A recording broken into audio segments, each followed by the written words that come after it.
আহমেদাবাদের বিমান দুর্ঘটনায় যাত্রী ও আম নাগরিক মিলিয়ে 274 জনের প্রাণহানির ঘটনায় শোক প্রকাশ করল শিলচর আইন মহাবিদ্যালয়ের পড়ুয়ারা।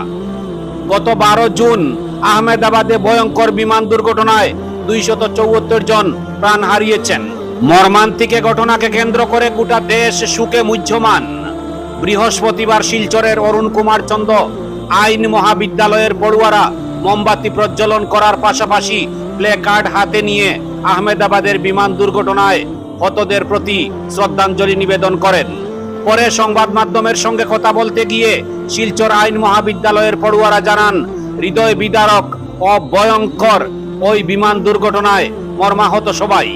এ ধরনের ঘটনা যাতে আগামীতে সংঘটিত না হয় সেদিকে বিশেষভাবে লক্ষ্য রাখার আবেদন শ্রদ্ধাঞ্জলি অনুষ্ঠানে এদিন আইন মহাবিদ্যালয়ের সকল পড়ুয়া ও কলেজের প্রিন্সিপাল সহ উপস্থিত ছিলেন দিব্যানাথ, মুনমুন ভট্টাচার্য, অঙ্কিতা চৌধুরী, সাগরিকা নায়ক, কাউসার আহমেদ লস্কর ও হুসেন আহমেদ চৌধুরী প্রমুখ।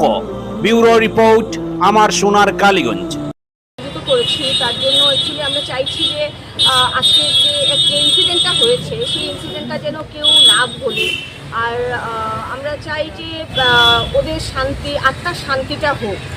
আর যেভাবে মানে এটা ভীষণ খারাপ হয়েছে, বিভিন্নভাবে বিভিন্ন মানে নিউজ সূত্রে যেটা জানা গেছে অনেকের প্রাণহানি হয়েছে, প্লাস কিছু মেডিকেলসের স্টুডেন্টসও মারা গেছে। তো ওটা মানে ভীষণ মানে মর্মাহত, আমরা সবাই মর্মাহত। তো আমরা চাই যে সবাই যেন এই জিনিসটা মানে দেশের সবাই যেন জিনিসটা বুঝতে পারে। আর আমরা চাই ওদের আত্মার শান্তি হোক। Thank you. কে চন্দ্র ল কলেজের সব স্টুডেন্ট এবং ফ্যাকাল্টি মেম্বার্সরা মিলে এখানে কন্ডোলেন্স আয়োজিত করা হয়েছে। এয়ার ইন্ডিয়ার যে রিসেন্ট ফ্লাইট ক্র্যাশ হয়েছে তাতে 270 জন লোক মারা গেছে। তো এটা একটা ইভেন্ট অফ নেগলিজেন্স। আমরা একটা ভয়াবহ সিচুয়েশনে আছি যেখানে এখন ফ্লাইট চড়তে সবাই হয়তো বা ভয় পাবে। তো ওই 270 জন আত্মার শান্তির জন্যে এই কন্ডোলেন্সটা রাখা হয়েছে। আমার সাথে আমাদের কলেজের সব স্টুডেন্টসরা আছেন, প্রিন্সিপাল স্যার আছেন এবং অন্যান্য ফ্যাকাল্টি মেম্বার এবং নন টিচিং স্টাফরাও আছেন। ধন্যবাদ।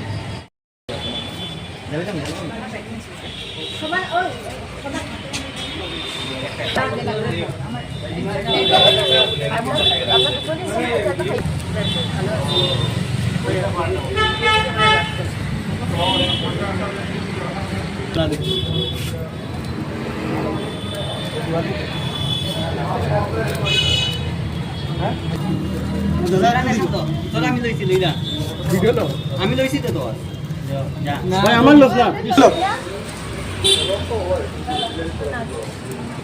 আমি বইছি রে। আচ্ছা ওই গেছে আমি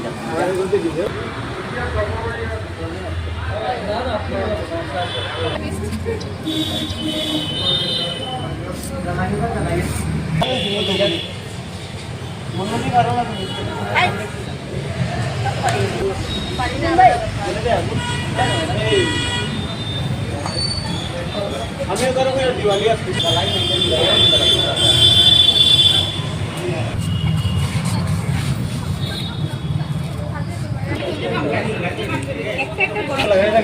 না তো রাস্তা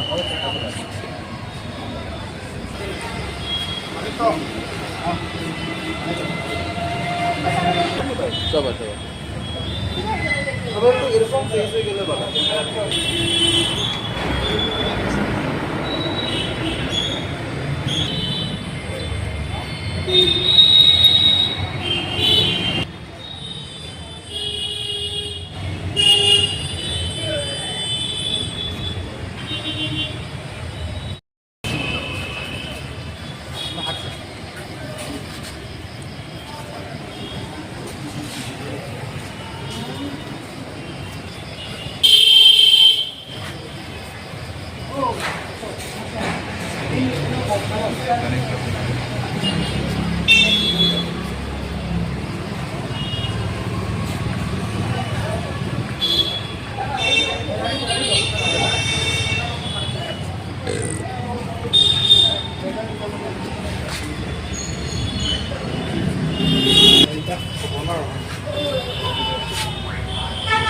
না